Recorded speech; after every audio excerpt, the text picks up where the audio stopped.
अस्सलाम वालेकुम बेटा। कैसे हैं आप लोग? आज इंशाल्लाह हम क्लास जो 12th का मैथ है उसका चैप्टर नंबर 8 हम पढ़ेंगे, जिसका नाम है इनवर्स ट्रिग्नोमेट्री फंक्शंस जो है हमारा।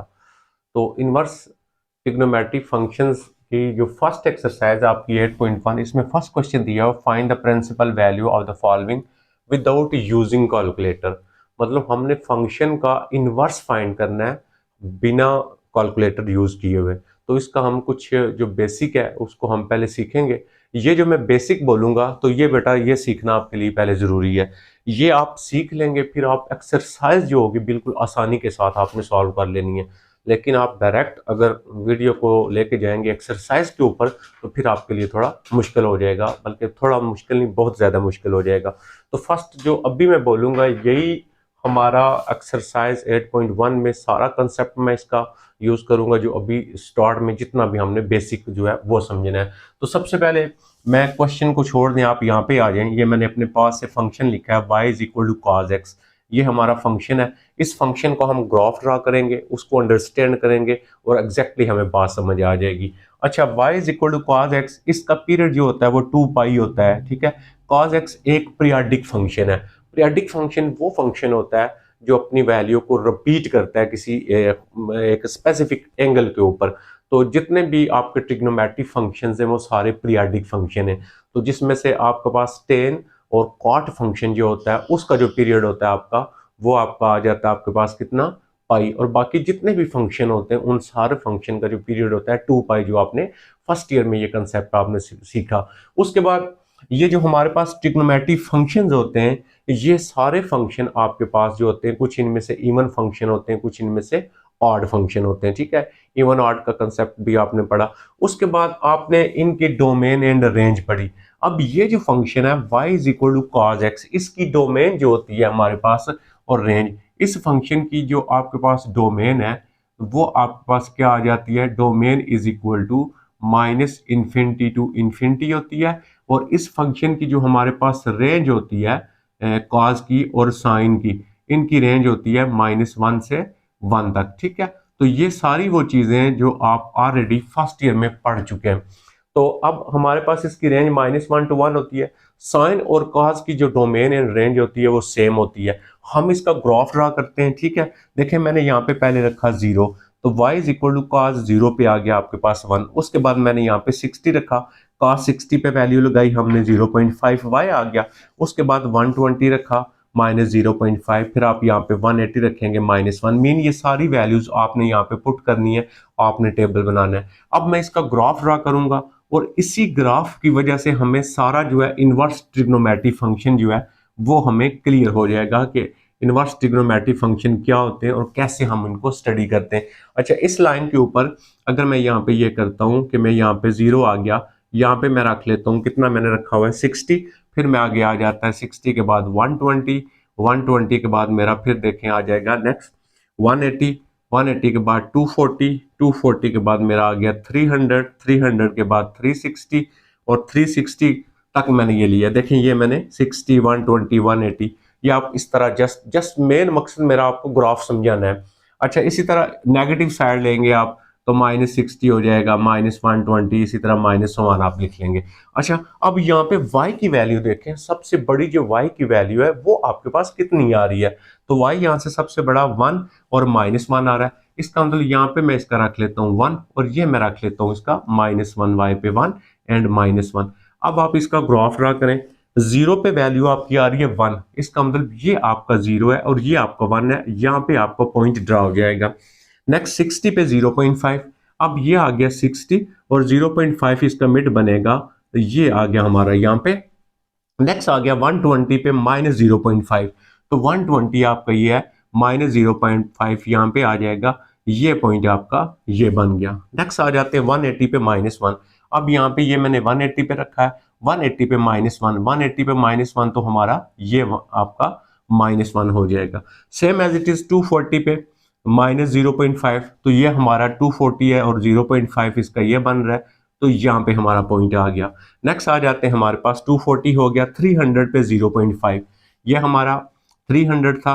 अच्छा, ये था 60, 120, 150, 180, अब 360 ये आ गया, तो 300 पे 0.5, तो ये हमारा 300 पॉइंट ये आ गया और इस पॉइंट पे 0.5 आ गया, तो 0.5 हमारा ये बन गया आपका, ठीक है, प्लस का। नेक्स्ट आ गया 360 पे 1। अब हम लिखेंगे 360, तो 360 में यहाँ पे आगे लाइन लगा लेता हूँ, 360 पे 1 मेरा यहाँ पे आ गया। तो इसका मैं अब ग्राफ ड्रा कर लेता हूँ। ये देखें, इसका जो हमारा ग्राफ बनेगा वो हमारा यहाँ से इस तरह आप ये ग्राफ बन जाएगा, ठीक है। मेन आपको मैंने बताया मकसद मेरा आपको ग्राफ को अंडरस्टैंड करवाना है, तो ये हमने ड्रॉ नहीं करना क्योंकि हमने बेसिक पढ़ना है पहले, ताकि हमें एग्जैक्टली बात जो है वो समझ आ जाए। तो अब यहाँ पे अगर आप देखें कि इस ग्राफ को अगर आप मजीद आगे ड्रा करते हैं तो ये 2 पाई के बाद रिपीट करता है अपना, यानी इस साइड पे भी ये ग्राफ आपका इस तरह ऐसे बन जाएगा आपका, ठीक है। लेकिन अब यहाँ पे हमने जो चीज समझनी है वो क्या है, जितने भी हमारे पास ट्रिग्नोमेट्रिक फंक्शन है हमने उन ट्रिग्नोमेट्रिक फंक्शन का बेसिकली इनवर्स पढ़ना है। किसी भी फंक्शन का इनवर्स जो होता है वो उस वक्त एग्जिस्ट करता है जब आपके पास वो फंक्शन जो हो वो वन वन फंक्शन हो, ठीक है। अब वन वन फंक्शन क्या होता है और हम कैसे चेक करते हैं वन वन फंक्शन को? कोई भी आपके पास ग्राफ हो, उस ग्राफ के ऊपर आप हॉरिजेंटल लाइन ड्रा करें, यानी फॉर एग्जांपल मैं यहाँ पे हॉरिजेंटल लाइन ड्रा करूं, अगर वो ग्राफ के एक ही, यानी वो जो कर्व बने उसके एक ही जगह पे आप अगर वो लाइन इंटरसेक्ट करेगी तो वो वाला फंक्शन वन वन फंक्शन कहलाएगा। अब यहाँ पे अगर मैं ये वाला लेता हूँ जीरो, ये मैंने जीरो से लिया 2 पाई तक, ठीक है, यानी 360 तक। अब मैं यहाँ पे अगर कोई भी एक लाइन ड्रा करता हूँ तो हॉरिजेंटल लाइन होती है जो आप एक्स एक्सिस के साथ, यानी जिस साइड पे एक्स एक्सिस होता है उस तरह उस लाइन को ड्रा करना। ये आपने हॉरिजेंटल लाइन ड्रा की। अब ये इस कर्व को यहाँ पे भी इसने टच किया, यहाँ पे भी टच किया। इसका मतलब ये हुआ कि अगर आप हॉरिजेंटल लाइन ड्रा करते हैं वो ग्राफ के दो हिस्सों को टच करती है, तो ऐसा जो फंक्शन होता है वो आपके पास वन वन फंक्शन नहीं होता है। एक तो ये वन वन फंक्शन की डेफिनेशन होती है जिसको हम हॉरिजेंटल ग्राफ टेस्ट भी बोलते हैं, जो आपने फर्स्ट चैप्टर के अंदर आपने पढ़ा होगा। दूसरा हमारे पास जो वन वन फंक्शन होता है वो क्या होता है, अगर आप यहाँ पे y इज इक्वल टू आपके पास है cos x, ठीक है। तो अगर आप यहाँ पे इनपुट दें, यानी आप वैल्यू लगाएं, यानी फॉर एग्जांपल आप यहाँ पे रखते हैं cos आपके पास आ जाता है 60, तो cos 60 पे जो वैल्यू होती है वो 0.5 होती है। यानी आप जो इनपुट दे रहे हैं उसमें जो आउटपुट आया, आउटपुट y की वैल्यू होती है। इनपुट जो आप लगा रहे होते हैं वो, अगर यहाँ पे ये यूनिक वैल्यू देगा, y की एक ही वैल्यू आनी चाहिए, ठीक है, रिपीट नहीं होनी चाहिए। लेकिन जब हम 60 लगाते हैं तब भी 0.5 आता है। इसके अलावा यहाँ पे बेशुमार ऐसे एंगल होते हैं जब हम यहाँ पे लगाएंगे उसमें आंसर 0.5 आपका देगा। यानी cos जो होता है वो 0.5 वैल्यू सिर्फ एक जो है 60 पे नहीं देगा, 60 के अलावा भी ऐसे बेशुमार इन्फिनाइट मेनी एंगल्स होते हैं जिसके ऊपर ये वैल्यू 0.5 देगा। इसका मतलब y की यूनिक वैल्यू नहीं आएगी, y डिफरेंट वैल्यू देगा जब आप यहाँ पे इनपुट देते हैं। तो हमारे पास एक इनपुट देने से एक ही वैल्यू आनी चाहिए, वैल्यू रिपीट नहीं होनी चाहिए। अगर वैल्यू रिपीट होगी वो वाला फंक्शन आपका वन वन फंक्शन नहीं कहलाएगा। तो किसी फंक्शन का इनवर्स उस वक्त पॉसिबल होता है जब वो फंक्शन वन वन होता है। इसका मतलब ये हुआ कि अगर हम सिर्फ y is equal to cos x जो फंक्शन है, इस फंक्शन का हमने ग्राफ ड्रा किया, हमें ये क्लियर हो गया कि ये फंक्शन वन वन फंक्शन नहीं है। अब हम क्या करेंगे, हमने ये करना है कि हम ये चाहते हैं कि हम इस cos फंक्शन का इनवर्स फाइंड करें। इनवर्स तभी पॉसिबल होगा जब फंक्शन वन वन होगा। हम क्या करेंगे, हम कुछ ऐसी सेटिंग करेंगे इसके साथ कि इस फंक्शन को वन वन बना देंगे। जब वन वन होगा तो तभी इसका इनवर्स पॉसिबल होगा। मैं ये करता हूँ कि ये वाला जो मेरा फंक्शन है, इस फंक्शन में मैं ऐसे एंगल लेता हूँ जहाँ पे मेरा जो है वो फंक्शन वन वन हो जाता है। अच्छा, मैं यहाँ से 0 से लेके पाई तक इसका ले लेता हूँ, ठीक है, 0 से लेके पाई तक लेता हूँ। अब यानी मैं इसको फॉर एग्जांपल मैं यहाँ से इस सारे ग्राफ को रिमूव कर देता हूँ, ये वाला भी खत्म कर देता हूँ। मैं क्या लिया, 0 से लेके जो पाई तक मेरा आया वो वाला मैंने ले लिया। अब देखें जब मेरा इतना ग्राफ रह गया, अब आप कोई भी हॉरिजॉन्टल लाइन यहाँ से ड्रा करें। देखें ये ड्रा करेंगे, ये ग्राफ के एक ही पॉइंट्स पे करेगी, यहाँ से ड्रा करें, ये ग्राफ को एक हिस्से पे टच करेगी, यहाँ से करें, किसी भी जगह से आप लाइन ड्रा करेंगे तो वो उस ग्राफ को एक ही पॉइंट पे हॉरिजॉन्टल लाइन क्या करेगी, आपको वो ग्राफ को एक ही पॉइंट पे आपको वो टच करेगी, यानी इंटरसेक्ट करेगी। इसका मतलब अगर मैं y is equal to cos x जो फंक्शन है उसकी जो मैं एंगल है वो 0 से लेके अगर मैं पाई तक ले लेता हूं तो मेरा जो फंक्शन बनेगा वो 1 1 फंक्शन बन जाएगा। इसका मतलब ये हुआ कि 0 से लेके पाई तक जो फंक्शन होगा फिर वो यूनिक वैल्यू देगा वाई की, जो है वो 0.5 बार बार वैल्यू हमारी नहीं देगा। तो क्लियर ये हुआ कि जब आप किसी फंक्शन को जो उसके आप एंगल होता है उस एंगल को किसी एक स्पेसिफिक वैल्यू में आप फिक्स कर देंगे जिस पे वो फंक्शन 1 1 बन जाएगा, तो उस वक्त उस फंक्शन का इनवर्स जो होगा एग्जिस्ट करेगा। फिर उस लिमिट के अंदर जो फंक्शन कहलाएगा उसको हम प्रिंसिपल फंक्शन बोलेंगे उसका। तो इसका मतलब ये हुआ कि हमारा जो प्रिंसिपल फंक्शन है उसको हम क्या करेंगे, कैपिटल सी के साथ रिप्रेजेंट किया करेंगे। तो अब हमारे पास उसकी जो रेंज आएगी यानी एक्स जो हमारा एंगल आएगा वो इसके लिए कहां से कहां तक आ जाएगा, 0 से लेके पाई तक। अगर हम 0 से यानी एक्स बिलोंग, अगर हम एक्स ये जो एक्स है यानी एंगल है वो 0 से पाई तक लेंगे तो ये जो फंक्शन है हमारा ये 1 1 फंक्शन बन जाएगा। इसका मतलब ये हुआ कि इस फंक्शन का इनवर्स एग्जिस्ट कर जाएगा, लेकिन किस लिमिट के अंदर, इस लिमिट के अंदर एग्जिस्ट करेगा। तो ये जो फंक्शन कहलाएगा, अब ये फंक्शन प्रिंसिपल फंक्शन कहलाएगा। ये वाला जो आपका फंक्शन है ये प्रिंसिपल है। ये जो एग्जैक्टली फंक्शन है ये खुद आपका जो है ये y equal to cos x main function हो गया। तो इस कॉज एक्स का जो प्रिंसिपल फंक्शन कहलाएगा उसकी लिमिट क्या होगी, 0 टू पाई आपकी होगी। आई थिंक आपको जो एग्जैक्टली मैं बात समझाना चाह रहा था वो आपको समझ आ चुकी है। एक तो हमें ये क्लियर हो गया कि आपका जो कॉज फंक्शन होता है वो प्रिंसिपल फंक्शन किस लिमिट में आएगा, 0 से लेके पाई तक। अब हम ये करते हैं, अब हम साइन को स्टडी करते हैं और साइन फंक्शन देखते हैं हम कहां तक जो है उसकी लिमिट होगी जिसमें वो 1 1 बन जाएगा। क्योंकि 1 1 बनेगा तो उस फंक्शन का जो इनवर्स है वो आपका पॉसिबल होगा। अब हम चलेंगे, अच्छा इसमें एक चीज ये भी याद रख लें कि इस फंक्शन का जो डोमेन है ओरिजिनल फंक्शन का वो मैंने ये लिख दिया। अब जो प्रिंसिपल कोसाइन फंक्शन होगी उसकी डोमेन फिर क्या आएगी, देखें उसकी डोमेन हमारी चेंज हो जाएगी और रेंज वही रहेगी। उसकी डोमेन आएगी 0 से लेके पाई तक, क्योंकि हमने 0 से लेके पाई तक उसको लिया, और उसकी रेंज जो है वो सेम रहेगी किसकी, प्रिंसिपल कोसाइन फंक्शन की मैं बात कर रहा हूं। अब हम चलते हैं साइन फंक्शन के ऊपर और साइन फंक्शन को हम स्टडी करते हैं। हम ये देखते हैं कि जो साइन फंक्शन होता है वो उसका ग्राफ किस टाइप का होता है। अब मैं जस्ट यहाँ पे आपको सिर्फ ग्राफ ड्रा करूंगा साइन फंक्शन का और आपको वो सारा समझा दूंगा। जो आपका साइन फंक्शन होता है उसका ग्राफ आपका इस टाइप का होता है, ठीक है। सेम इसी साइड से वो आपका ग्राफ जो होगा वो आपका ऐसे ग्राफ होता है। इस तरह की आपके पास एक साइन कर्व होती है। ये किसका ग्राफ है अब हमारे पास, साइन एक्स का, y is equal to sine x का। तो मैं आपको ऑलरेडी बता चुका ये ग्राफ है हमारा y is equal to sine x का, मेन साइन फंक्शन का। इसकी domain minus infinity to infinity होती है, इसकी रेंज -1 to 1 होती है। लेकिन अब मैं अगर हॉरिजॉन्टल लाइन ड्रा करता हूं यहाँ पे देखें किसी भी जगह से, तो वो ग्राफ के दो हिस्सों को टच कर जाती है। तो इसका मतलब ये हुआ कि मेन जो साइन फंक्शन है वो आपके पास 1 1 फंक्शन नहीं है। तो मेन फंक्शन जो होगा उसका इनवर्स एग्जिस्ट नहीं करेगा। 1 1 फंक्शन बनेगा तो इनवर्स एग्जिस्ट करेगा। अब हम इस फंक्शन की ऐसी लिमिट ले लेंगे कि जिस पे ये फंक्शन 1 1 हो जाए। तो ये 1 1 कब होगा, जब हमारा ग्राफ जो होगा हॉरिजॉन्टल जो लाइन होगी वो ग्राफ के एक ही पॉइंट को टच करेगी अगर हम हॉरिजॉन्टल लाइन ड्रॉ करेंगे। मैं क्या करता हूं कि मैं इसकी वैल्यू जो होती है वो मैं ऐसे ले लेता हूं, यानी मैं यहाँ पे ले लेता हूँ 0, ये वाला हिस्सा मैं ले लेता हूँ π/2, π/2 मीन 90। इसी तरह मैं इसको यहाँ से काट देता हूँ, ये वाला लेता हूँ। अब रिमेनिंग पार्ट मैंने ये वाला ले लिया। अब ये जो पार्ट मेरे पास रिमेनिंग रह गया ना, इसमें आप कोई भी हॉरिजॉन्टल लाइन ड्रॉ करें तो आपके ग्राफ के एक ही हिस्से को टच करेगी। इसका मतलब इस कंडीशन के ऊपर ये फंक्शन 1 1 बन गया।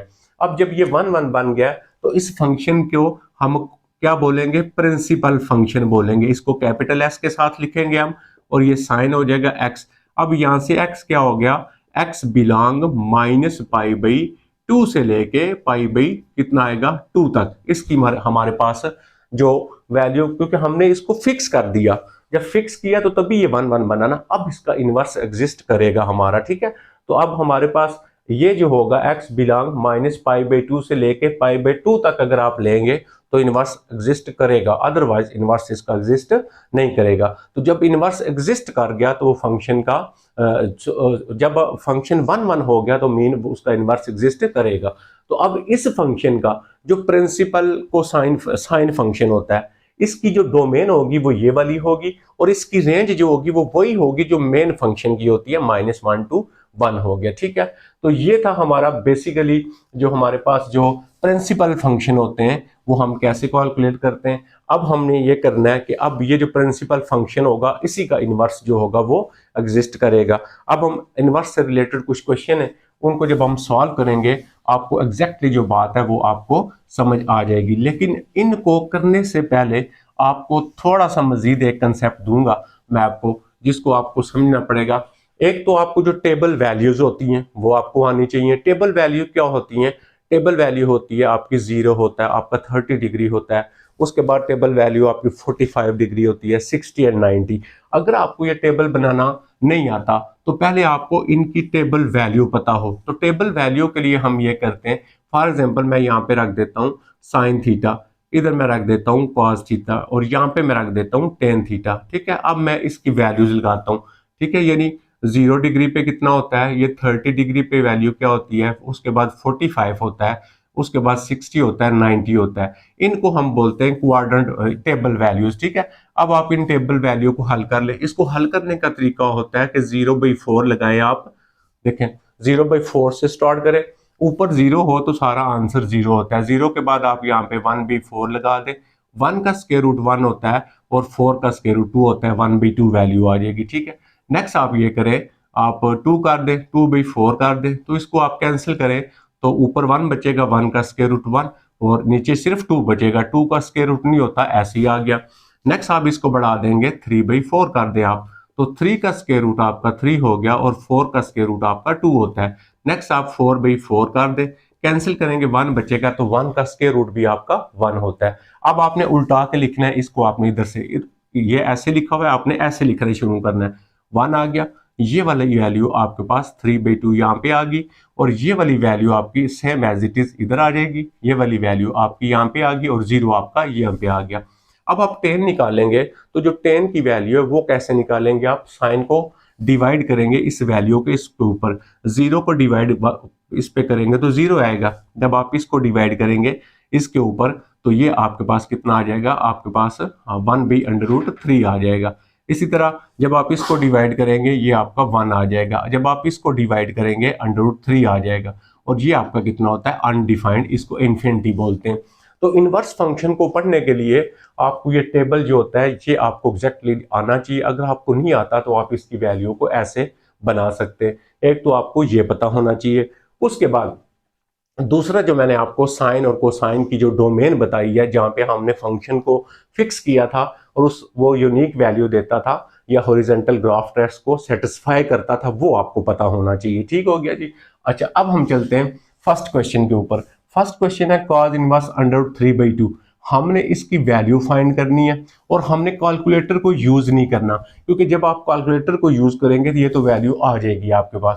तो हम सबसे पहले क्या करेंगे, हम सबसे पहले फर्स्ट क्वेश्चन जो मैं कर रहा हूँ, let y is equal to, मैं इसको y नाम दे दूंगा क्वेश्चन को, y is equal to cos inverse में लिख लेता हूँ और √3/2 में लिख लेता हूँ। अब cos को जब आप इधर लेके आएंगे तो ये बन जाएगा cos y, इनवर्स खत्म हो जाएगा, उधर क्या रह गया, √3/2 आ गया आपके पास। ठीक है, ये आ गया। देखें दोबारा देखें क्या किया मैंने, सबसे पहले क्वेश्चन को आपने y नाम देना है, क्वेश्चन को मैंने y नाम दे दिया। कॉज इनवर्स को जब इधर लेके आएंगे तो इनवर्स इसका खत्म हो जाएगा, सिंपल कॉज फंक्शन रह जाएगा। तो ये हमारे पास आ गया कॉज वाई। अब देखें कि अगर मेरे पास यहाँ पे लिखा हुआ होता है, फॉर एग्जांपल मैं लिखता हूँ कॉज 30 डिग्री, तो कॉज 30 पे मैं वैल्यू यहाँ से देखता हूँ। देखें कॉज है और 30 पे जाएं, 30 पे कॉज 30 पे वैल्यू कितनी है, √3/2 है, √3 आपका 2 आ गया। ठीक है, √3 यानी मैंने क्या लिखा, cos 30, मैंने टेबल से वैल्यू चेक की, cos ये आ गया 30 पे √3/2 √3/2 वो मैंने लगा दी। अब यहाँ पे क्या लिखा हुआ है, cos y is equal to √3/2 लिखा हुआ है। देखें √3/2 लिखा हुआ है आपके पास। इसका मतलब यहाँ पे y की जगह कुछ एंगल आएगा, लेकिन जो हमने y एंगल लेना है कोसाइन फंक्शन के लिए y बिलोंग होना चाहिए क्या, अभी हमने पढ़ा था 0 टू पाई, ये हमें पता होना चाहिए। जो हम y लेंगे वो हम कितना लेंगे 0 से पाई, क्योंकि कोसाइन फंक्शन के लिए जो हमने उसको फिक्स किया था वो आपका 0 टू पाई तक हमने किया था। लिहाजा जब भी आप इधर लिखेंगे साथ आपने यहाँ पे लिखना है जो है y, यानी ये जो y है वो एंगल कहाँ से लेके कहाँ तक आप ले सकते हैं जब वो इनवर्स पॉसिबल होगा। अब हम ये करेंगे कि यहाँ पे cos y आ गया। अच्छा, ये जो आपका y बिलोंग 0 टू पाई हो गया। अब हमारे पास यहाँ पे ये करेंगे, इस y की जगह हमने वैल्यू लगानी है। क्या वैल्यू लगानी है, यानी y की यहाँ पे वैल्यू लगाएं और ये आंसर आए। तो y जब यहाँ पे लगाएंगे तो y कितना लगाया हुआ 30 लगाएंगे ना, तो ये आएगा। तो मुझे यहाँ पे क्या पुट करना पड़ेगा, मुझे यहाँ पे पुट करना पड़ेगा cos और y की वैल्यू कितनी थी 30 डिग्री। इस डिग्री को आप रेडियन में कन्वर्ट किया करेंगे, पाई बाई 180 लगा ले और इसको कैंसिल करें, इसको भी कैंसिल करें, तो बाकी आपके पास इस y की जगह क्या आ जाएगा पाई बाई 6 आ गया, is equal to square root 3 by आपका 2 आ गया। ठीक है, क्लियर हो गया। यानी y की जगह ऐसा एंगल लिखना है जिस पे ये वैल्यू दे। तो y की वैल्यू स्क्वायर रूट 3 बाई 2 होती है किस पे 30 पे, तो हमने 30 डिग्री था उसको रेडियन में आपने आंसर लिखने। अब यहां से अगेन आप पाई बाई 6 को आप इधर ही रखें और cos को जब आप उधर लेके जाएंगे तो ये क्या बन जाएगा cos इनवर्स बन जाएगा दोबारा, और स्क्वायर रूट 3 बाई 2 आ गया। अब आप यहाँ पे देखें हमारे पास हमने क्या करना था, cos inverse square root 3 by 2 की वैल्यू फाइंड करनी थी। तो कितनी वैल्यू आ गई आपके पास पाई बाई 6 वैल्यू आ गई। एक दो क्वेश्चन मजीद करते हैं, आपकी जो कंफ्यूजन है वो मजीद आपकी जो है वो दूर हो जाएगी। अब हम चलते हैं नेक्स्ट जो है हमारा जो सेकंड क्वेश्चन है उसके ऊपर। इस टेबल की हमें ज़रूरत है क्योंकि इसको इसी से हमने बार बार क्वेश्चन सॉल्व करने। तो अब हम आ जाते हैं नेक्स्ट के ऊपर, सेकंड क्वेश्चन के ऊपर। ये है मेरा सेकंड क्वेश्चन। तो इसको मैं पहले क्या करूंगा, let y is equal to, मैं इसको लिख लूंगा साइन इनवर्स और 1।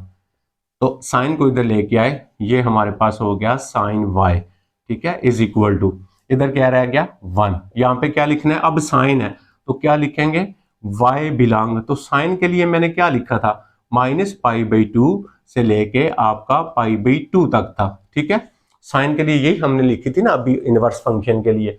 तो y आपका एंगल यहां से लेके यहां तक होना चाहिए। अब आप यहाँ पे आप एंगल लिखेंगे जिसका आंसर 1 आए आपका, यानी साइन 90 पे 1 होता है, साइन 60 पे 1 होता है, किस पे होता है 1।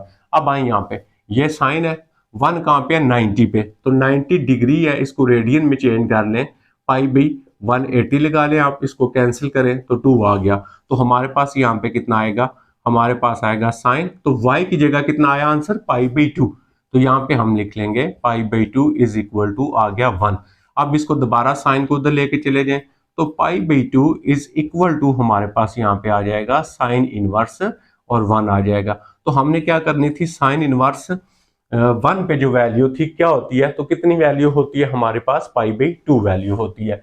तो ये हमने यहाँ पे फाइंड कर ली। इसी तरह हम आ जाते हैं, इसमें कुछ क्वेश्चन हमारे ऐसे होंगे जिनमें थोड़ी सी हमें चेंजिंग करनी पड़ेगी, वो मैं आपको साथ बता दूंगा कैसे आपने वो चेंजिंग करनी है। ठीक है, तो अब हम आ जाते हैं फॉर एग्जांपल अगर 10 पे, यानी हमारा जो तीसरा पार्ट है, तो इसको मैं लिखूंगा let y is equal to 10, और ये मैंने बताया इनवर्स फंक्शन जो होते हैं वो आपका कैपिटल होता है, तो अंडर रूट 3 आ गया, यानी आपके पास स्क्वायर रूट 3 आ गया। अब 10 को इधर लेके आए तो ये आ जाएगा आपके पास 10 and y is equal to square root 3। अब यहाँ पे क्या लिखेंगे y बिलोंग, ठीक है, 10 का जो होता है वो आपके पास होता है माइनस पाई बाई 2 से लेके पाई बाई 2 तक। ठीक है, ये ओपन इंटरवल इसको बोलते हैं। ओपन इंटरवल से मतलब होता है माइनस पाई बाई 2 और पाई बाई 2 शामिल नहीं, इसके दरमियान के जितने भी एंगल होंगे वो शामिल है। 10 के लिए ये याद रख लें आप। ओके, अब हम यहाँ पे लिखेंगे y की वैल्यू जिस पे स्क्वायर रूट 3 आए, यानी 10 स्क्वायर रूट 3। अब आप 10 पे जाएं और स्क्वायर रूट 3 ढूंढें, ये स्क्वायर रूट 3 है कहाँ पे है 60 पे, तो 60 डिग्री आ गया। इसको चेंज करें पाई बाई 180, तो इसको कैंसिल करेंगे जब आप, ये 0 0 से ये 3 पाई बाई 3 आ गया। तो यहाँ पे हम क्या लिखेंगे 10 लिखेंगे और यहाँ पे लिखेंगे pi by 3 is equal to square root 3 आ गया। अब यहाँ पे पाई बाई 3 हमारा इधर ही रहेगा, इसको हम दूसरी साइड पे लेके जाएंगे तो ये हमारा बन जाएगा टेन इनवर्स और स्क्वायर रूट 3। तो टेन इनवर्स स्क्वायर रूट 3 पे क्या वैल्यू होती है वो हमने फाइंड कर ली, वो हमारा यहाँ पे आंसर आ गया। नेक्स्ट चलते हैं हम कॉट पे, ठीक है। तो कॉट को जब सॉल्व करेंगे उसमें हमने क्या चेंजिंग करनी है और हमने उसको किस तरह देखना है, ठीक है। अब आ जाते हैं कॉट पे। देखें ये हमारा आ गया इसका फोर्थ पार्ट। तो यहां से मैं लिखूंगा let y is equal to, मेरे पास आ जाएगा कॉट इनवर्स आ गया, और ये आ गया आपके पास स्क्वायर रूट 3 और डिवाइडेड बाई 3 आ गया। अच्छा, ये स्क्वायर रूट 3 डिवाइडेड बाई 3 जो होता है स्क्वायर रूट 3 बाई 3, तो इस 3 को आप दो दफा लिख सकते हैं, यानी स्क्वायर रूट 3 और स्क्वायर रूट 3, ये कैंसिल करके ये 1 भी स्क्वायर रूट 3 भी हो सकता है आपका, ठीक है। अब कॉट को इधर लेके आ जाते हैं। जब कॉट को इधर लेके आएंगे, कॉट आ गया, इनवर्स खत्म हो गया, y इज इक्वल टू, इसकी जगह मैं ये लिख लेता हूँ 1 बाई स्क्वायर रूट 3 लिख लेते हैं, ठीक है। अब आप सिर्फ 3 वैल्यू याद रखेंगे, साइन, कॉज एंड आपने टेन की याद रखनी है। ओके, अब हम इसको टेन में कन्वर्ट कर लेते हैं। तो इस जब आप 3 वैल्यूज को याद रखेंगे, कोसेकेंड होगा उसको साइन में कन्वर्ट कर लेंगे, सेकेंड होगा उसको कॉज में कन्वर्ट कर लेंगे, कोटेंजेंट होगा तो उसको टेन में कर लेंगे। तो कोटेंजेंट किसके इक्वल होता है, 1b आपके पास टेन के इक्वल होता है। तो 1b मैं यहाँ पे लिख लूंगा ten y is equal to 1b square root 3। अब आप इसको उल्टाएंगे, जब आप इधर उल्टाएंगे तो इधर भी उल्टाएंगे, तो ये आ जाएगा आपका ten y is equal to square root 3। अब ये 10 में चेंज हो गया, तो 10 की लिमिट हमने क्या ली थी, y belong minus pi by 2 to pi by 2, हमने ये इसकी लिमिट ली थी, ठीक है, ये इसकी आ गई। अब हम 10 और स्क्वायर रूट 3 ढूंढेंगे। 10 स्क्वायर रूट 3, ये देखें 10 स्क्वायर रूट 3 कितने पे है, 60 पे है। तो अभी हम 10 लिख लेंगे और 60 अभी हमने लिखा, क्या लिखा था, पाई बाई 3 लिखा था उसको, और स्क्वायर रूट 3 आ गया। अब पाई बाई 3 इधर रहेगा, इसको उधर लेके चले जाए आप, तो यहाँ पे पाई बाई 3 इधर रहेगा, इसको जब हम उधर लेके जाएंगे, यानी हमें y की वैल्यू मिल गई ना, y हमें क्या मिला, y मिला हमें पाई बाई 3 मिला, ठीक है। तो pi by 3 is equal to square root 3 आ गया। अच्छा, अब यहाँ पे ये आंसर मेरा आएगा 10 में, देखें 10 में आएगा ना, लेकिन हमने यहाँ पे सॉल्व करना है क्वाट में। लेकिन आपको यहाँ पे 10 की यानी y की वैल्यू आपको मिल गई पाई बाई 3। जब y की वैल्यू पाई बाई 3 मिल गई है, तो दिस इंप्लाइज दैट y कितना आया, पाई बाई 3, वो आप यहाँ पे भी लगा सकते हैं।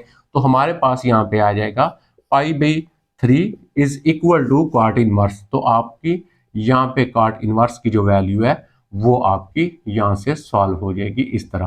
तो आप यहाँ से, क्योंकि जब आप इसको उधर लेके जाएंगे ये बनेगा पाई बाई 3 टेन इनवर्स, लेकिन हमने वैल्यू निकालनी है किसकी, कॉट की। अगर आप इस तरह करना चाहें तो आप इसको क्या लिख लें, इसको आप लिख लें पाई बाई 3 लिख लें, pi by 3 is equal to आप यहाँ पे लिख लें इसको टेन इनवर्स स्क्वायर रूट 3 लिख लें। चलिए ऐसे कर लें, एंड दिस सिंपलाइज दैट करके, ये y था आपका, ये y था, इसकी वैल्यू आप यहाँ पे लगा दें, तो ये आपके पास pi by 3 is equal to आपके पास क्या आ जाएगा, कॉट इनवर्स आ जाएगा आपका स्क्वायर रूट 3 बाई 3। तो चाहे तो आप इस तरह कर लें, ज्यादा बेहतर है आप इसको ऐसे कर लें।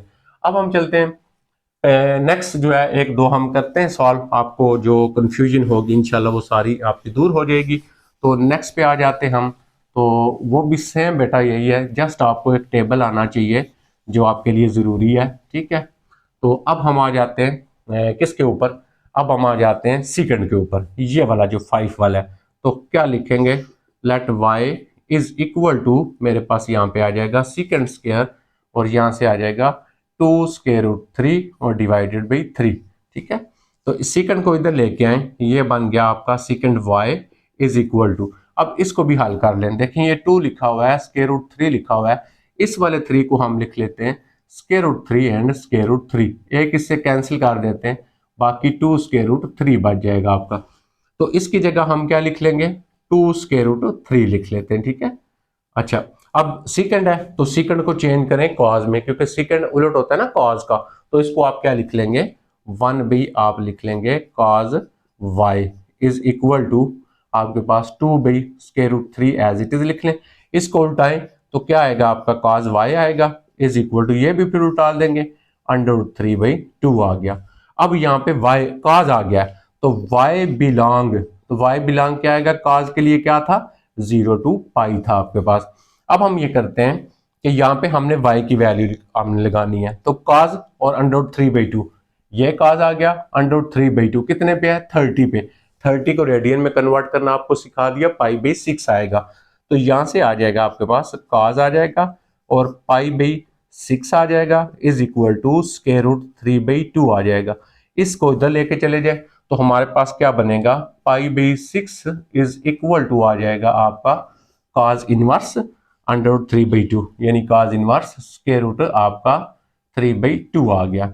अच्छा ये क्या हुआ है, ये y है, तो आप ये साइन लगाएंगे, दिस इंप्लाइज दैट, ये साइन लगाएंगे π/6 और वो ये यहाँ पे लगा देंगे आप, ठीक है। या आप इसको नंबर 1 दे के ना बेशक, तो आप यहाँ पे लिख सकते हैं पुटिंग इन 1, इस तरह भी आप कर सकते हैं, ठीक है। अगर नहीं करते हमने जैसे ऑलरेडी किए हुए हैं तो वैसे भी कर सकते हैं। मेन मकसद होता है क्वेश्चन को सॉल्व करना। तो इस पाई की जगह आ जाएगा आपका π/6 आ गया, और ये आ गया आपका जो है ये सेकंड इनवर्स आप लिखना है। अब आपने कॉज नहीं लिखना क्योंकि ये y की वैल्यू वो आप यहाँ पे लगा रहे हैं, तो ये आ रहा है। तो नेक्स्ट आ जाएगा हमारा यहाँ पे सेकंड इनवर्स, यानी जिसकी हमने वैल्यू फाइंड करनी है वो हमारे पास यहाँ पे सॉल्व हो जाएगा, ये आ गया, ठीक है। अब हम चलते हैं नेक्स्ट जो है, मैं एक ये करता हूँ, ठीक है, एक और फिर आप बाकी जो है आपने खुद ट्राई करने हैं इसको। तो अब मैं इसका काज वाला करता हूँ जिसमें हमने एक मेन कंसेप्ट सीखना है काज वाले के अंदर, तो वो आपको मैं क्लियर करवा देता हूँ। तो यहाँ पे आ गया ये वाला दिया, देखेंगे तो लेट करूंगा मैं y इज इक्वल टू, मेरे पास यहाँ पे आ जाएगा cos इनवर्स -1/2 आ गया। इसको मैं इधर लेके आता हूँ, ये मेरे पास आ गया cos y is equal to -1/2। अब देखें y की वैल्यू -1/2, देखें y cos और -1/2 यहाँ पे तो है ही नहीं, देखें cos की वैल्यू -1/2 है ही नहीं, 1/2 है, 1/2 नहीं है। अब हम क्या करेंगे, यहाँ पे लिखेंगे y बिलोंग, क्या था 0 to पाई था cos के लिए, ये मस्ट लिखना है आपने, ठीक है, ये आपने चीज यहाँ पे जरूर लिखनी है। अच्छा cos की वैल्यू आ गई नेगेटिव। अब यहाँ पे हम ये देखेंगे कि cos नेगेटिव कहाँ कहाँ पे होता है, ठीक है। अब हम यहाँ पे लिखेंगे जो cos है वो आएगा आपका नेगेटिव, तो cos नेगेटिव जो होगा वो आएगा इन, क्योंकि हमारे जो रेंज है ये यहाँ पे देखें, यहाँ पे 0 होता है, यहाँ पे पाई होता है, तो इधर आपका 0 हो गया, इधर आपका पाई हो गया, ठीक है। तो cos जो है वो नेगेटिव है। अब cos जो नेगेटिव होता है आपका किधर किधर होगा, cos यहाँ पे पॉजिटिव होता है, इधर पॉजिटिव होता है, इधर पॉजिटिव होता है। इसका मतलब cos जो नेगेटिव आएगा वो कौन से दो क्वाड्रेंट बनेंगे, ये वाला और ये वाला। देखें cos की वैल्यू नेगेटिव है तो cos नेगेटिव किधर बनेगा, इधर और इधर। ये 0 to पाई क्यों लिया है, क्योंकि कोसाइन फंक्शन जो होगा, प्रिंसिपल कोसाइन फंक्शन, वो आपका इन दो क्वाड्रेंट के अंदर होगा, क्योंकि इसकी लिमिट 0 to पाई है आपकी, तो लिहाजा ये क्वाड्रेंट होगा और ये। तो cos पॉजिटिव किधर किधर होता है, हमारा आंसर आया नेगेटिव, यानी cos नेगेटिव, तो इधर तो cos पॉजिटिव होता है, इधर भी पॉजिटिव होता है। ये क्वाड्रेंट तो हमें चाहिए ही नहीं, क्योंकि हमारी रेंज में एक ये वाला और एक ये वाला। अब आपके पास यहाँ पे देखें कि जब आपके पास ये और ये क्वाड्रेंट है, इस क्वाड्रेंट में पॉजिटिव होता है, वो ये भी कैंसिल हो गया।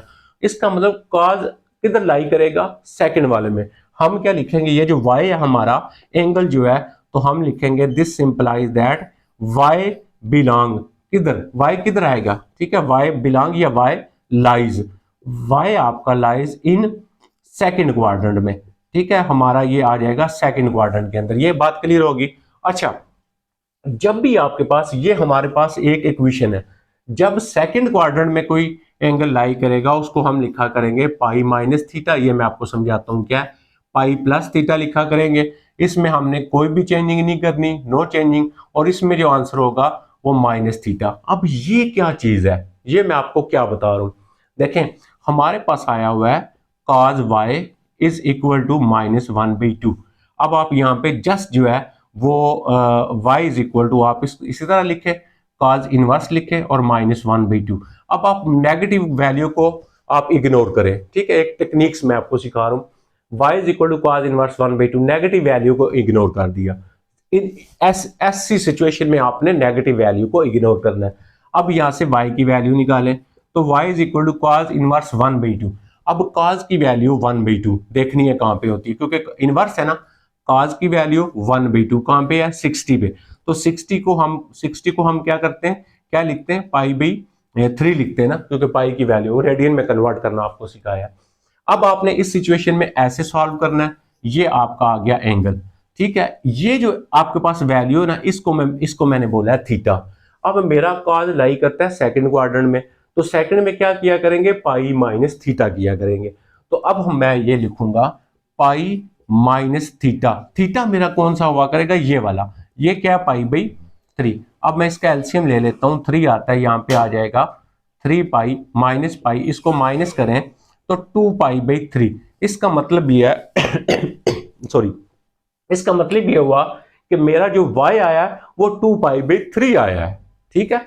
तो यहां पे जो मेरा y आया है, तो दिस इंप्लाइज दैट, मैं यहां पे लिखूंगा cos मेरा y कितना आ गया, 2 पाई बाई 3 आ गया, इज इक्वल टू -1/2 आ गया। यहां पे वैल्यू जो निकालनी थी वो बेसिकली मैं आपको समझा रहा था।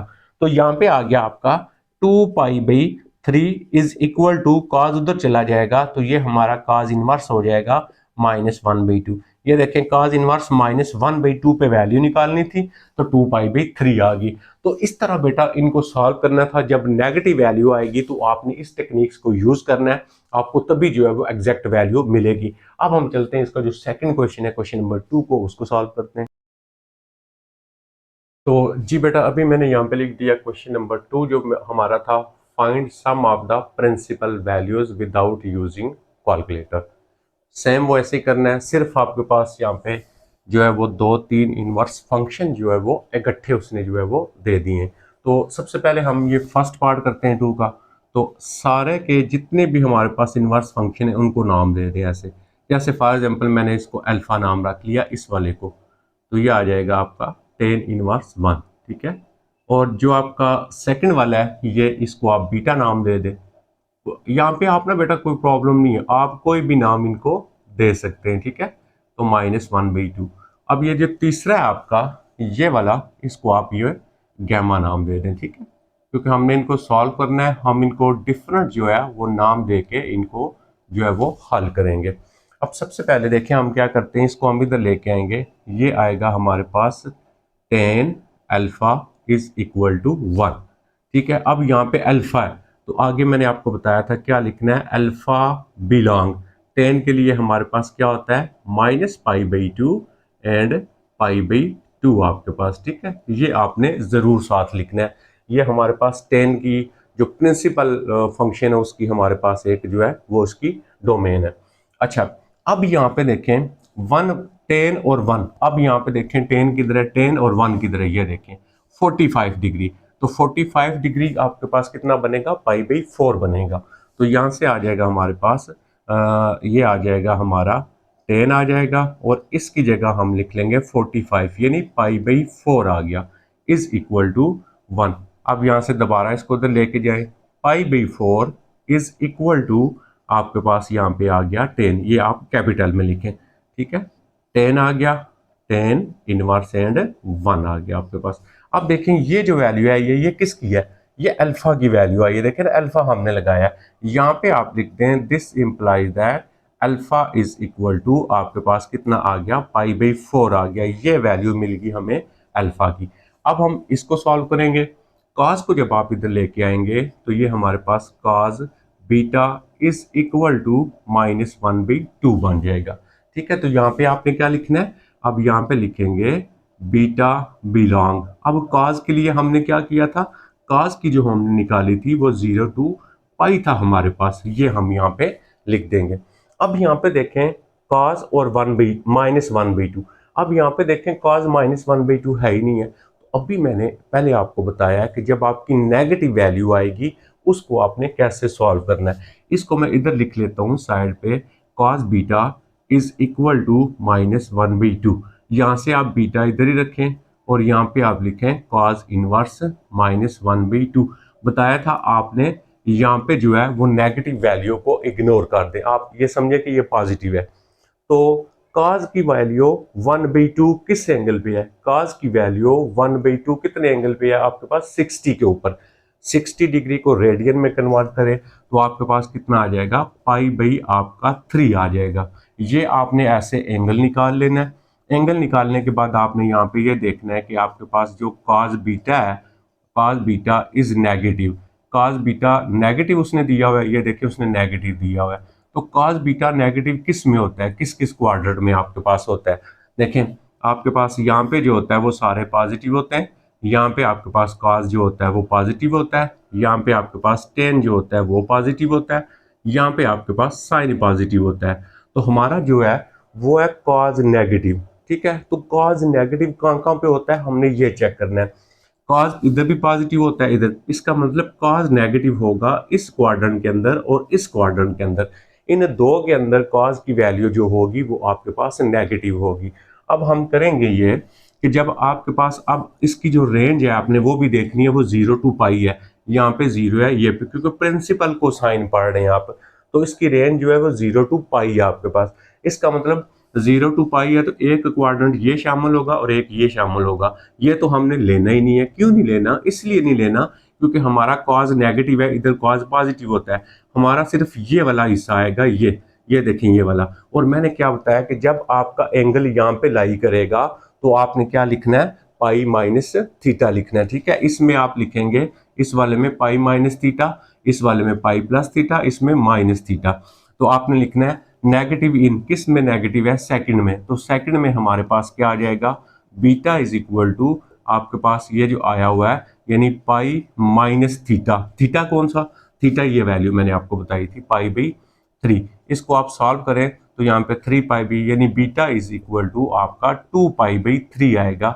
ये आपको एग्जैक्ट वैल्यू मिल गई है इसकी, किसकी? आपको यहाँ पे बीटा की। तो आप यहाँ पे क्या लिखेंगे, आप यहाँ पे लिखेंगे cos बीटा आएगा आपका 2 pi by 3 is equal to -1/2 आ गया। अब यहाँ से 2 पाई बाई 3 हम इधर ही लिखेंगे और cos को दोबारा उधर लेके चले जाएंगे, तो ये cos इनवर्स बन जाएगा, -1/2 बन जाएगा। अब ये क्या चीज़ है, ये बीटा की वैल्यू है। इसका मतलब हम यहाँ पे ये लिखेंगे, हमें बीटा क्या मिल गया, beta is equal to 2 pi by 3 मिल गया। तो हमें ये सारी वैल्यूज तीनों की, अल्फा बीटा और गैमा जो है, ये तीनों वैल्यूज हमने निकालनी है, उसको हम यहाँ पे सब्स्टिट्यूट करेंगे। अब हम चले जाते हैं इसकी जो तीसरा हमने जो गैमा लेट किया हुआ है उसकी तरफ। देखें गैमा हमने किधर लेट किया हुआ है, ये आप यहाँ पे आ जाए, ये देखें गैमा इज इक्वल टू, तो यहाँ से आएगा gamma is equal to sine inverse आपका, साइन इनवर्स -1/2 आ गया।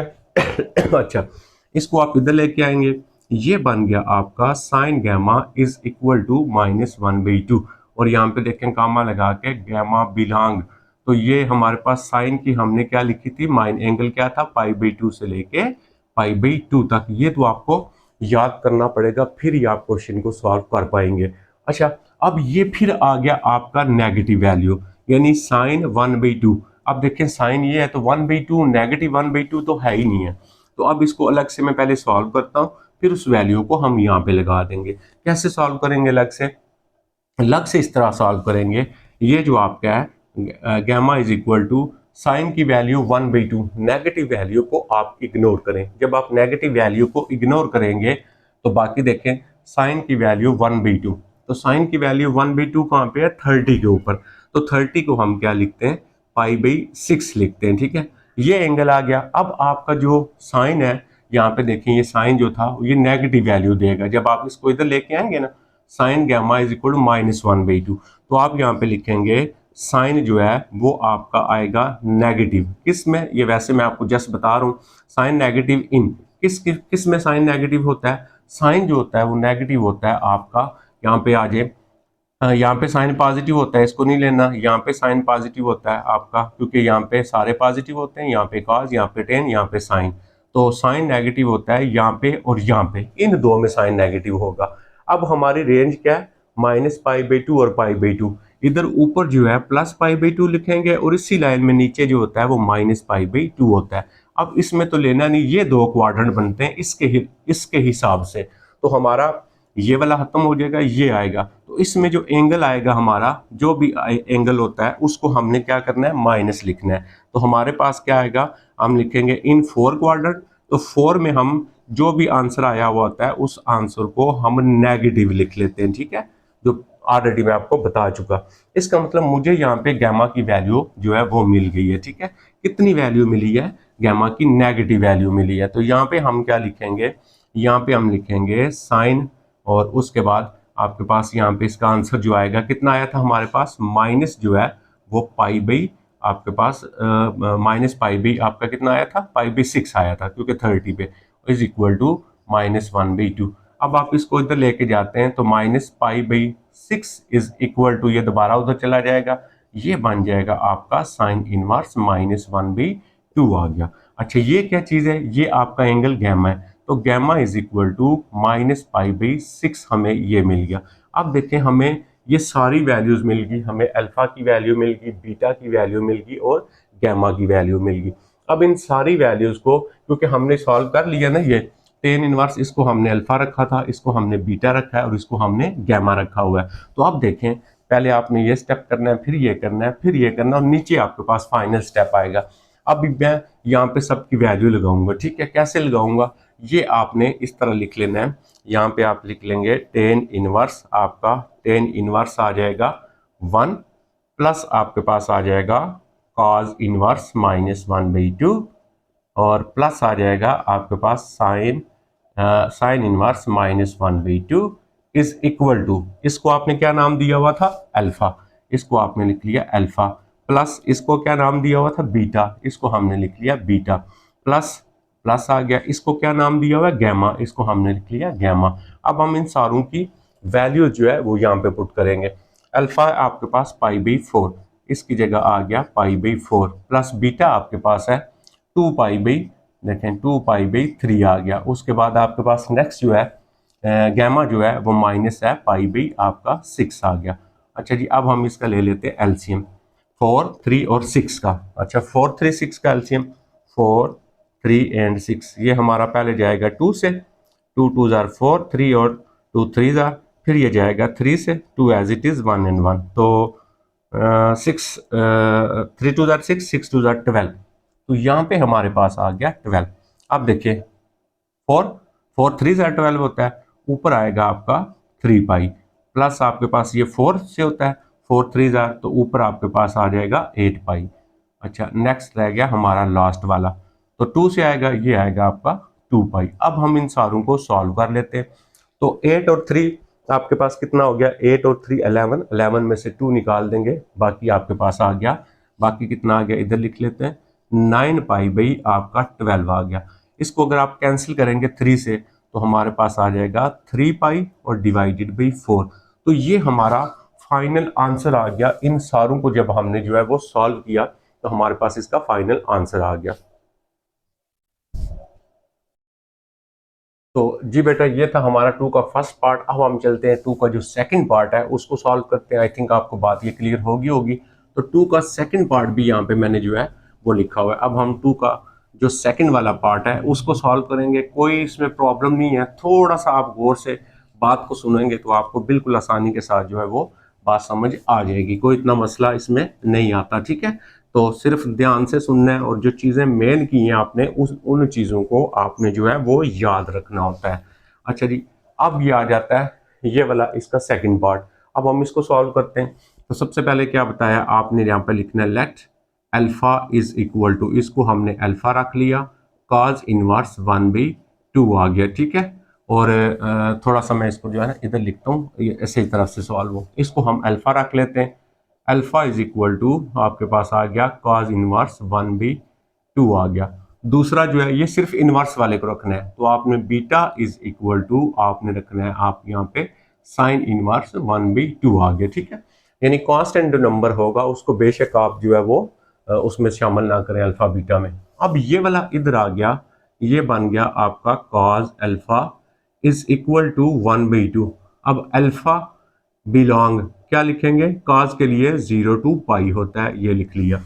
अब यहाँ पे लिखें कॉज और 1/2, यानी कॉज की वैल्यू 1/2। यहाँ पे आ जाए कॉज, ये लिखें 1/2 कहाँ पे है, 60 पे, 60 डिग्री। इसको रेडियन में चेंज कर लें आप, तो रेडियन में चेंज करेंगे ये बनेगा आपका कॉज पाई/, क्योंकि 60 के ऊपर है, पाई/3 आ जाएगा इज इक्वल टू 1/2। अब यहाँ से हम पाई/3 को इधर ही लिखेंगे। इसको जब हम दूसरी साइड पे लेके जाएंगे ये बन जाएगा cause inverse 1/2। This implies that, ये क्या था अल्फा की वैल्यू, तो अल्फा इज इक्वल टू हमें कितना मिल गया, π/3 मिल गया। सेम एज इट इज अब हम चलते हैं दूसरे के ऊपर, इसको हम इधर लेके आएंगे, ये बनेगा हमारा sine beta is equal to 1/2। Sine 1/2, ये देखें साइन और 1/2 कहाँ पे है, 30 पे। तो यहाँ पे आपने ये लिखना है बीटा बिलोंग, ठीक है, माइन बेस। तो साइन के लिए क्या था, -π/2 और π/2 था आपका, ठीक है, -π/2 और π/2। अच्छा, अब हम यहाँ पे आ गए, अब हम ये करते हैं, इसकी वैल्यू देखते हैं हमारे पास कहाँ पे है। तो साइन की वैल्यू 1/2, साइन 1/2 30 पे है, यानी आप बीटा की जगह क्या लिखेंगे, 30 मीन होता है π/6 होता है, इज इक्वल टू 1/2 हो गया। अब यहाँ से π/6 इधर ही रहेगा, इसको जब उधर लेके जाएंगे ये बन जाएगा साइन इनवर्स 1/2 आपका। तो ये क्या था, π/6, ये बीटा का आंसर आया हुआ है। तो हमारे पास ये देखें ना, ये बीटा था, तो this implies that beta is equal to आपका 6 आ गया, ये हमें बीटा की वैल्यू बी मिल गई। अब एग्जैक्टली जो क्वेश्चन है वो हम लिखेंगे। क्वेश्चन है हमारा यहाँ पे कॉज इनवर्स 1/2 है और प्लस आ जाएगा 2 आपके पास, और यहाँ पे आ जाएगा sine inverse 1/2 is equal to, इसको हमने सारे को क्या नाम रखा हुआ है, अल्फा नाम रखा हुआ है, प्लस हम लिखेंगे, प्लस आ गया 2 आ गया, और इसको हमने क्या नाम रखा हुआ है, बीटा, बीटा आ गया हमारे पास। यहाँ पे वैल्यू लगाते हैं, अल्फा की वैल्यू आ गया π/3, इसको हमने लिख लिया π/3, प्लस 2 इंटू बीटा की वैल्यू कितनी आ गया, π/6, तो यहाँ पे हमने लिख लिया π/6। अब हम क्या करते हैं, इसका हम ले लेते हैं एलसीएम, तो एलसीएम लेंगे तो हमारा 6 आ जाएगा इसका एलसीएम, तो 3 2 आर 6, तो ऊपर आएगा 2 पाई और यहाँ पे भी आ जाएगा 2 पाई, तो 2 पाई और 2 पाई आपके पास हो गया 4 π/6। इसको जब आप कैंसिल करेंगे तो 2 पाई आपका 3 जो है वो आंसर आ जाएगा इसका ओवरऑल सारे का। तो बहुत इजी है, कोई प्रॉब्लम नहीं है इसमें, थोड़ा सा आपने बस ध्यान देना है, तो इंशाल्लाह आपको ये बिल्कुल क्लियरली समझ आ जाएगा। अब हम चलते हैं, इसका जो थर्ड पार्ट है उसको देखते हैं हमने कैसे सॉल्व करना है। तो यहाँ पे बेटा मैं थर्ड पार्ट लिखूंगा और उस थर्ड पार्ट को हमने जो है वो सॉल्व करना है, ठीक है। तो सेम इसी तरह करेंगे, कोई इतनी प्रॉब्लम नहीं है थर्ड पार्ट को भी। तो यहाँ पे मेरे पास लिखा हुआ है, ये थर्ड पार्ट पे मैं आ जाता हूँ। तो थर्ड पार्ट है इसका, थर्ड भी मैं लिख लेता हूँ और 4 भी मैं लिख लेता हूँ। तो थर्ड पार्ट है आपका 10, यहाँ पे आ जाएगा 10 इनवर्स √3 आ गया आपका, और माइनस आपका सेकंड इनवर्स एंड -2 आ गया आपका, ठीक है। और जो आपका 4 पार्ट है उस 4 पार्ट को मैं यहाँ पे लिख लेता हूँ। तो 4 पार्ट है आपका जो है वो काट है, काट इनवर्स -√3 है, और उसके बाद आपका कोसिकेंट है, कोसिकेंट इनवर्स है -2 है, और माइनस आपके पास नेक्स्ट है जो है वो कॉज इनवर्स है, और √2/2 है, ठीक है। अब हम इन दोनों को सॉल्व करते हैं। तो सेम एज इट इज देखें, सबसे पहले हम यहाँ पे क्या करेंगे, लेट करेंगे, ये हमारे पास आ जाएगा let alpha is equal to, यहाँ पे आ गया 10 इनवर्स √3 आ गया, कामा लगा ले, इसको बीटा रख लेंगे, तो बीटा इज इक्वल टू आपके पास आ गया सेकंड इनवर्स -2 आ गया। इसको इधर लेके आए तो यहाँ पे बन गया 10 अल्फा इज इक्वल टू √3, तो अल्फा, ठीक है, 10 जो है यहाँ पे आ गया आपका अल्फा। अल्फा के लिए क्या लिखेंगे, कामा लगा के अल्फा बिलोंग -π/2 कामा π/2 आ गया, ठीक है। अच्छा, 10 की वैल्यू √3, अब यहाँ पे आए 10 और √3 कहाँ पे है, 60 की पे, तो 60 को हम क्या लिख लेंगे, यहाँ पे हम लिख लेंगे 10 और 60 हमारा कितना होता है, π/3 होता है, ठीक है, इज इक्वल टू √3 आ गया। इसको दोबारा उधर लेके चले जाएं, π/3 इज इक्वल टू हमारा यहाँ पे बन गया 10 इनवर्स √3 बन गया। तो दिस इम्प्लाइज दैट ये आ गया alpha, alpha is equal to π/3, हमने यहाँ पे वैल्यू निकाल ली अल्फा की। अब हम क्या करेंगे, अब हम निकालेंगे दूसरे वाला, इसको सॉल्व करेंगे। जब इसको सॉल्व करेंगे तो ये देखिए हमारा ये वाला इधर आ जाएगा, तो ये बन जाएगा सेकंड, और second beta is equal to -2। बताया था आप साइन cos 10 में इनको सॉल्व करें, तो इसको मैं रिवर्स कर देता हूँ, तो इसको मैं लिख सकता हूँ 1/cos बीटा, ये 1/cos बीटा हो गया इज इक्वल टू -2। अब इसके नीचे 1 है, उल्टाएंगे दोनों को तो ये ऊपर चला जाएगा, तो cos beta is equal to ये कितना हो जाएगा, -1/2। अभी ये आपको मैं ऑलरेडी कॉज नेगेटिव है कहाँ कहाँ पे होता है वो सारा सिखाया मैंने आपको उसी तरह। तो यहाँ पे आप लिखेंगे बीटा जो है बीटा बिलोंग कॉज है तो कॉज की वैल्यू हमारे पास होती है 0 टू पाई। तो ये हमें पता है यहाँ पे कि कॉज बीटा की वैल्यू कहाँ पे आई थी 2 पाई/3 पे आई थी। ये हमने बेटा बार बार हल किया, अब मैं यहाँ पे हल नहीं कर रहा। तो यहाँ से 2 पाई/3 को इधर ही रखेंगे इज इक्वल टू कॉज को दोबारा उधर लेके चले जाएंगे तो कॉज इनवर्स बन जाएगा -1/2। तो हमें बीटा क्या मिल गया, this implies that beta is equal to 2 pi आपको 3 मिल गया। ये हमें मिल गई बीटा की वैल्यू भी।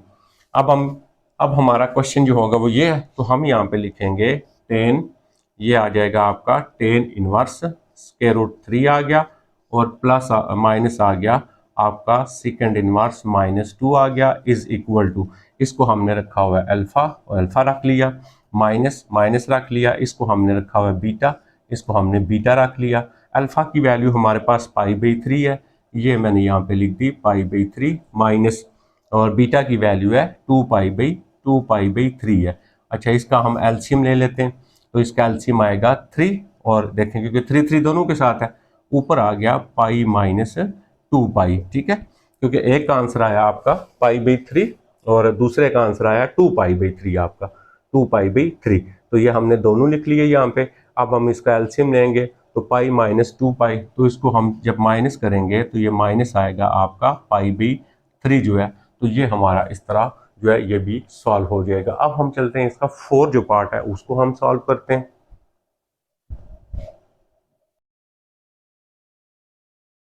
जी बेटा ये भी हमने क्वेश्चन नंबर 2 जो था उसका 2 का 4 पार्ट लिख दिया। ठीक है, ये मैंने 4 पार्ट लिखा हुआ है, इसको अब सॉल्व करते हैं। तो सबसे पहले हम यहाँ पे लेते हैं कॉट को, तो यहाँ पे हम लेट करके इस तरह आपने लिख लेना, let alpha is equal to, ये आ जाएगा कॉट इनवर्स एंड -√3 आ गया। ठीक है, सेकंड वाले को आप लिख लें बीटा, तो यहाँ से आ जाएगा बीटा इज इक्वल टू, ये है आपके पास कोसिकेंट। ठीक है, कोसिकेंट है और -2 है। थर्ड को हम लिख लेते हैं गैमा, तो गैमा इज इक्वल टू, ये आ जाएगा आपके पास कॉस इनवर्स, और अच्छा ये आपका लिखा हुआ है √2/2, तो √2/2 किसके इक्वल होता है 1 आपके पास √2 के इक्वल होता है, हम ये लिख लेते हैं। ठीक है, क्यों, क्योंकि इसकी जगह आप लिख सकते हैं √2 वो कैंसिल हो जाएगा तो 1/√2 हो जाएगा। अब हम पहले इसको इधर लेके आते हैं, ये आ गया हमारा cot alpha is equal to -√3। ठीक है, अब कॉट के लिए देखिए अल्फा कहाँ पे होगा, alpha belong 0 to pi. Cot की जो आपके पास रेंज होती है वो ये होती है। ये जरूरी इसलिए होता है कि जब नेगेटिव वैल्यू आपके पास होती है ना तो हम कोऑर्डिनेट में चेक करते हैं इसको।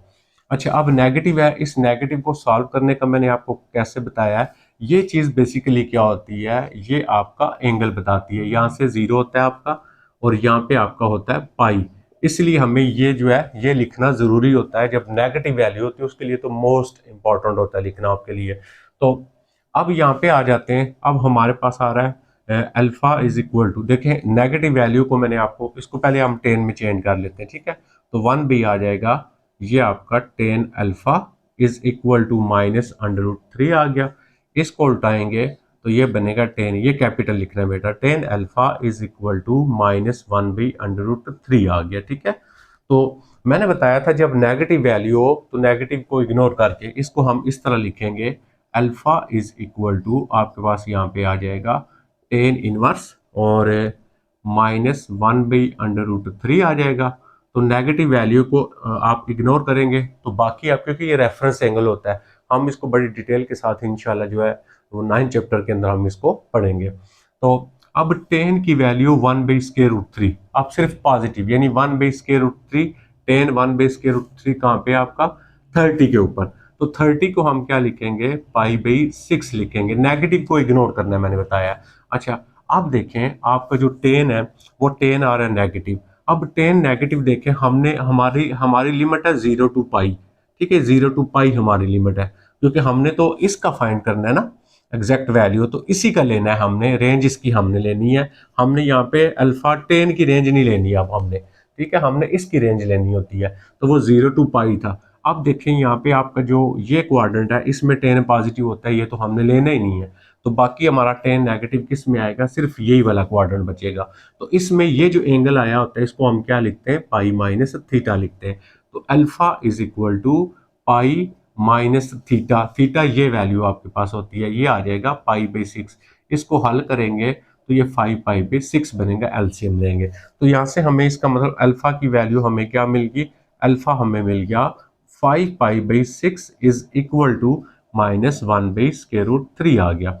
अब 5 पाई बाई 6 को हम इधर ही लिखेंगे, इज इक्वल टू 10 उधर जाएगा, ये हमारे पास हो जाएगा 10 इनवर्स 1 बाई स्क्वायर रूट 3। तो मीन हमें अल्फा मिल गया, alpha is equal to 5 pi by 6 जो था वो वैल्यू हमें यहाँ पे, ये अल्फा की वैल्यू हमें मिल गई। ठीक है, अब बेटा एक मिनट में इसको रेज करना है डस्टर हमारा। तो यहाँ पे अगर आप देखें ये सॉल्व हो गया, अब हम सेकंड वाले को सॉल्व करेंगे। ठीक है, तो सेकंड है हमारा ये वाला, यहाँ पे आ जाएंगे, इसको हम इधर लेके आ जाएंगे, तो जब ये आपका यहाँ से इधर आएगा तो हमारे पास यानी इनवर्स इधर आएगा, ये बनेगा कोसेकेंड इनवर्स खत्म हो जाएगा, बीटा इज इक्वल टू -2, तो कोसेकेंड होता है साइन कोलट, तो 1 भी आ जाएगा, sine beta is equal to minus आपका आ गया 2, यहाँ पे इसको उल्टा के लिखेंगे तो यहाँ से बन गया हमारा sine beta is equal to -1/2। Again आपकी नेगेटिव वैल्यू आ गई है। ठीक है, तो अब हम इस नेगेटिव को लिखेंगे। अब यहाँ से देखें जो कोसेकेंड बीटा है इसकी वैल्यू जो है आपका यहाँ पे आएगा, बीटा बिलोंग आपका किधर आएगा, वो भी जिस तरह हमने ये लिखा था ना कि ये अल्फा यानी प्रिंसिपल कॉर्ड की जो रेंज होती है वो कहाँ तक होती है, ये आपको पता होना ज़रूरी है इन क्वेश्चंस के लिए। तो अब बीटा की हम यहाँ पे रेंज देखेंगे कि हमारी कहाँ से कहाँ तक होती है। चलें पहले मैं तो ये तो इसको तो मैं उल्टा दिया मैंने, अब मैं इसको जो है ना पहले सॉल्व कर लेता हूँ, फिर यहाँ पे बीटा की रेंज भी लिख लेंगे। अच्छा, इसको सॉल्व करेंगे तो हमारे पास देखें यहाँ पे जो बीटा की रेंज है उस रेंज को हम पहले यहाँ पे लिख लेते हैं। तो बीटा जो आपके पास आता है, जिस तरह आपके पास है ना जो साइन है, इसकी रेंज आपके पास होती है -π/2 से लेके π/2 तक। ठीक है, और ये एक दफ़ा इसको मैं क्लियर भी कर लेता हूँ। तो आपकी जो बीटा की रेंज है, यानी बीटा आपका कहाँ से कहाँ तक आता है, यानी कोसेकेंड का आपका, तो कोसेकेंड की जो बनती है आपकी जी यही है, -π/2 से लेके π/2 तक ही बनती है, और ये आई थिंक क्लोज इंटरवल यहाँ पे होगा, फिर भी आप इसको कंफर्म करेंगे बेटा, ये आपका बनेगा। और इसमें से माइनस जो है वो 0 माइनस करते हैं, यानी 0 निकाल देते हैं। अच्छा जी, अब हमारे पास यहाँ पे आ जाता है नेक्स्ट जो है हमारा, यानी हमारी वैल्यू बनेगी एक ये π/2 और -π/2 ये बनेगा, ये वाला क्वाड्रेंट और ये वाला क्वाड्रेंट। अब हमारा क्योंकि साइन नेगेटिव है, तो जब आपके पास सी एस की वैल्यू नेगेटिव है तो यहाँ पे तो पॉजिटिव होता है, तो आपका जस्ट आपका यही वाला क्वाड्रेंट बनेगा, आपका जस्ट ये वाला क्वाड्रेंट। ठीक है, तो अब ये क्वाड्रेंट बनेगा, जो एंगल आएगा ना यहाँ पे बीटा, उसकी वैल्यू के साथ नेगेटिव आएगा, जैसे मैंने आपको ये सिखा दिया ऑलरेडी। तो इसका मतलब यहाँ पे मेरे पास जो साइन आएगा और मेरे पास जो बीटा की वैल्यू आएगी वो 1/2, 1/2 हमारे पास है 60 के ऊपर, तो ये देखे ना 1/2, तो किसके हमने लेनी है, साइन की, सॉरी साइन हमारा 1/2 30 के ऊपर है, तो 30 है, 30 को हम क्या लिखेंगे, पाई हम जो है वो 6 लिख लेंगे। नेगेटिव क्यों लिखा है ये ऑलरेडी मैंने आपको बता दिया। अब इसको इधर लेके जाएंगे, -π/6 इज इक्वल टू, ये उधर जाएगा, ये आ जाएगा आपका साइन इनवर्स -1/2, तो हमें ये मिल गया बीटा, तो बीटा इज इक्वल टू -π/6, हमें बीटा की वैल्यू जो है वो भी मिल गई। अब हमारा तीसरा रह गया, ये जो हमारा जो है गैमा वाला वो रह गया, अब हम इसको सॉल्व करते हैं। ठीक है, तो अब ये आएगा, इसको हम इधर लेके आएंगे, ये बनेगा cos of gamma is equal to 1/√2 बनेगा। अच्छा, अब यहाँ से देखें गैमा काज है, तो गैमा बिलोंग, काज की वैल्यू हमारी 0 से पाई रेंज होती है। ठीक है, तो अब क्योंकि पॉजिटिव है इसको तो हम ऐसे हल कर लेंगे, यानी 1/√2 काज कहाँ पे होता है, तो काज 1/√2 45 पे, तो इसका मतलब यहाँ पे आ जाएगा cos π/4 इज इक्वल टू 1/√2 आ गया। यहाँ से हम π/4 इधर ही करेंगे, cos को दूसरी साइड पे लेके जाएंगे, ये आ जाएगा cos इनवर्स 1/√2। अब देखें सारी वैल्यूज हमने फाइंड कर ली, इसकी भी और इसकी भी। अब हम क्वेश्चन में नीचे क्या करेंगे, यहाँ पे हम लिख देंगे पहला आ गया हमारा कॉट जो था, कॉट इनवर्स माइनस √3 आ गया, और प्लस आ गया हमारा कोसिकेंट इनवर्स आ गया -2 आ गया हमारे पास, और माइनस नेक्स्ट आ गया हमारे पास कॉज इनवर्स। कॉज इनवर्स आपके पास √2/2 आ गया। अच्छा, ये रखा था हमने अल्फा, पहला हो गया अल्फा, प्लस हमारे पास आ गया बीटा, माइनस आ गया गैमा। अब हम यहाँ पे तीनों की वैल्यू लगाते हैं, तो ये आ गई आपकी 5π/6 वैल्यू आ गई इसकी, और बीटा की वैल्यू है माइनस में, तो माइनस और ये माइनस में हो गया, -π/ आपका 6 हो गया, और प्लस आ गया, देखें ये वाला ये था नेक्स्ट माइनस था, ये माइनस आ गया, और इसकी वैल्यू π/4 आ गई हमारे पास, π/4 आ गई। ठीक है, अब आप 6 इन सारों को एल्शियम लेंगे, तो इसका आई थिंक एल्शियम जो आएगा वो 12 आ जाएगा, ये आपने नीचे हल कर देना है, तो ये आ जाएगा 10π ऊपर आपके पास, और -2π, और माइनस आपका 3π आ जाएगा। तो ये माइनस करेंगे तो बाकी आपका आ जाएगा 5π/12 जो है, ये इसका आपका आंसर आ जाएगा। आई थिंक आप मेरी बात को अंडरस्टैंड कर रहे होंगे। तो अब हम चलते हैं नेक्स्ट, जो हमारा 3 क्वेश्चन है उसको हम सॉल्व करेंगे।